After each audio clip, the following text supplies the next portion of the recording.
My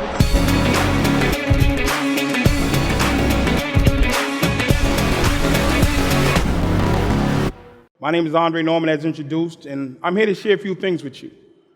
Because my life started so far away from here that it's not even funny that to sit in a room, a stadium of lawyers, doesn't even make sense to me.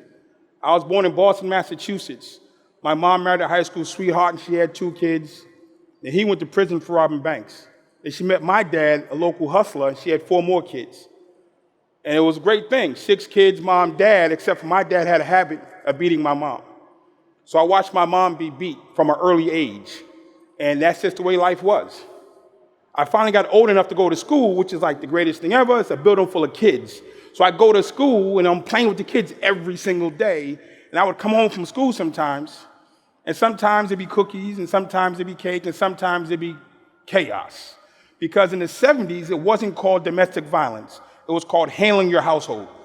You had full rights to beat your wife in the 70s, and nobody could do anything about it. So you just adjust to it. And I got to escape by going to school. And I would go to school, and I would have fun, and I would play. And I'm riding home from school one day on the bus, and kids started throwing rocks at our bus.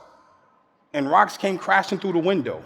And behind the rocks came some names. The first was nigger, then spear chucker, then porch monkey, and more rocks. And I fell to the floor. I'm a first grader. I don't know what's going on. And when the bus speeds back to the neighborhood, we get off the bus. I go into the house to my dad, the big guy. And I said, hey, Dad, who are these people? Because I never met white people before. I said, why are they throwing rocks at me? Nobody's ever thrown rocks at me before. And I said, what are these names? What do they mean? Just imagine, I'm going to make you my dad. If your child came home today to you and said, hey, Mom, hey, Dad, what does nigger mean? What do you tell them? Mom, Dad, why are kids throwing rocks at us on the way home from school? What do you tell them? My father didn't have an answer, and he walked off and he left us to figure it out by ourselves. Now, what I didn't know is my father grew up in a town called Petersburg, Virginia. And when he grew up, white kids threw rocks and names at him. And my grandfather told him, that's just the way it is, son, run faster.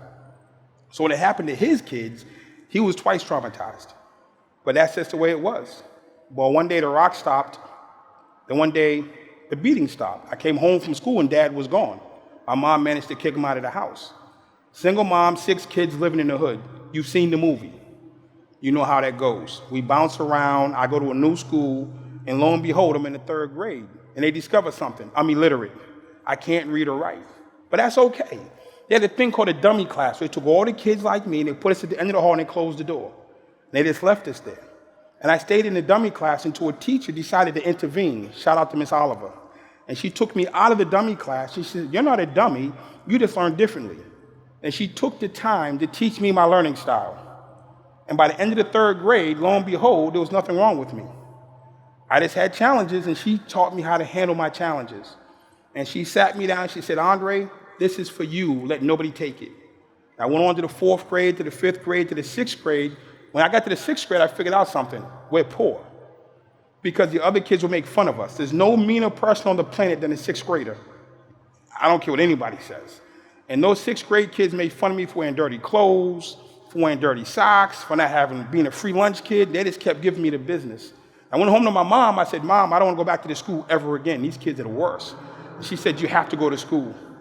And I kept going to school, and they kept making fun of me until a friend suggested we can go to the park after school and sell marijuana and make some money. I said, count me in. So I went to the park after school, and I would run back and forth for the older kids, and at the end of the day, I'd make $30. $30 isn't a lot of money, but it buys clean socks. $30 isn't a lot of money, but it buys clean underwear. It pays for lunch in the cafeteria where I can hold my head up and not be checked off in a book. But I got on that path of negativity. By the time I got to the 9th grade, I'm in the street full time. I'm not going to waste your time with all the wonderful, colorful stories about running around the streets of Boston getting in trouble. 18, I end up in court. And the judge started reading off sentences. 7 to 10 years, armed robbery. 9 to 10 years, armed assault with a shotgun. 9 to 10 years, armed assault with a shotgun. 10 years kidnapping, 10 years robbery, 15 to 20 years armed home invasion, 15 to 20 years armed carjacking, then 5 years federal for a gun. At 18, they put me in a car, they drove me to the penitentiary, they dropped me off.